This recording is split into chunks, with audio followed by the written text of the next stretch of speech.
السلام عليكم ورحمة الله وبركاته.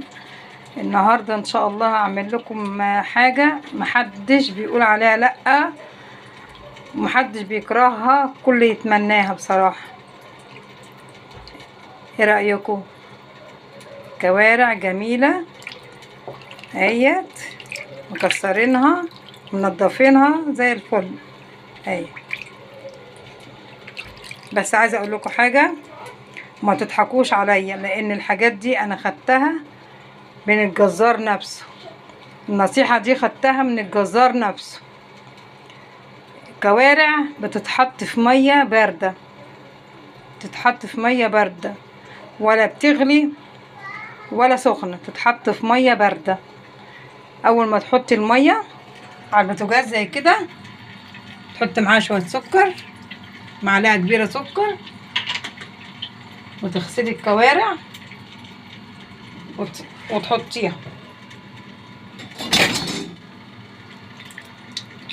احنا غسلينها ومنضفينها قشطة اهي زي الفل، وهنحطها كده والمية باردة من الحنفية. والله العظيم دي نصيحة من الجزار اهو. وبعد ما تغلي تطلعي بقى الريم اللي على الوش، وتحطي الحاجة بتاعتك بقى، جزر، ورق لورا، قوطة مكعبات، بصلاية، وتسيبيها تهدي عليها النار، وتسيبيها بقى تاخد وتدي مع نفسها.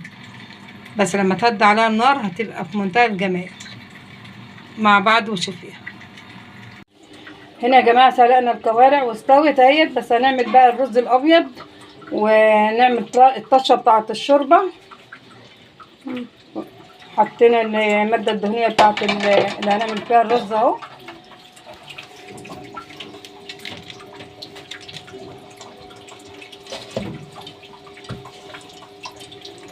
نحط الرز،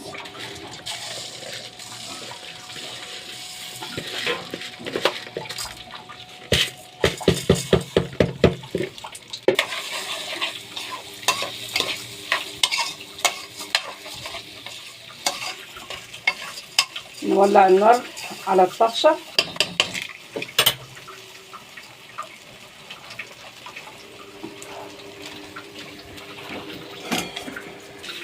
حطينا حته سمنه اهي،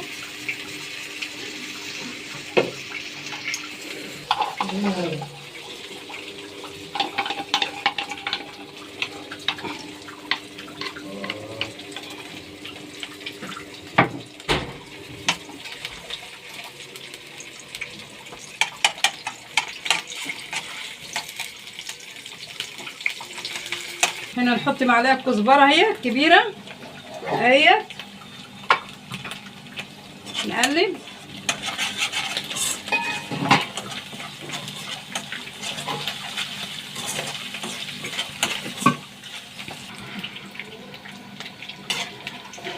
اهيت، مش هنخليها تحمر قوي عشان ما تمررش، هي كده كويس.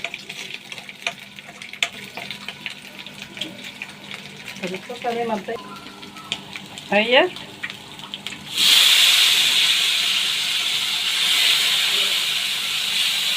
دي شوربه من بتاعه الكوارع اهي. بصوا كده،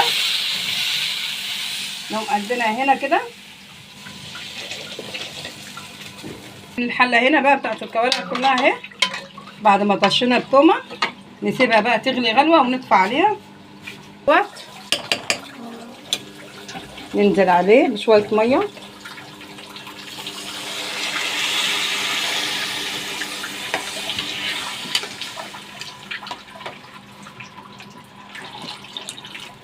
هنحط معاه خل صغيره خالص عشان الحلو. ادي معلقه الخل اللي قلت لكم عليها صغيره اهي اهي. دي هتخلي لك الرز بتاعك ابيض زي القشطه. هنا بقى مكان الثوم، مكان ما حمرنا الثوم، حطينا حته سمنه، وهنقلب فيها. هنحط ايه؟ العيش بتاعنا مقطعينه اهوت هنحطه هنا نقلبه تقليبه كده في السمنه.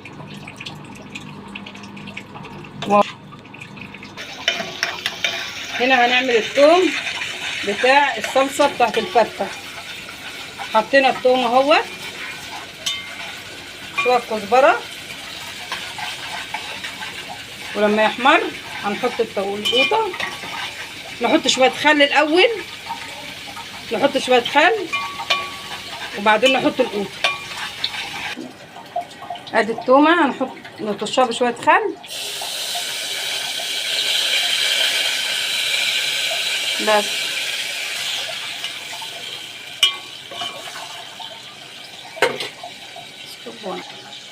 هنا هي اتغليت مع الخل، نقوم نازلين بكيس صلصه. مش هحط القوطه الاول، احط الصلصه عشان الماده الحافظه بتاعتها. بصراحه القوطه غاليه اليومين دول قوي. نستعين بكيس صلصه، وادي القوطه.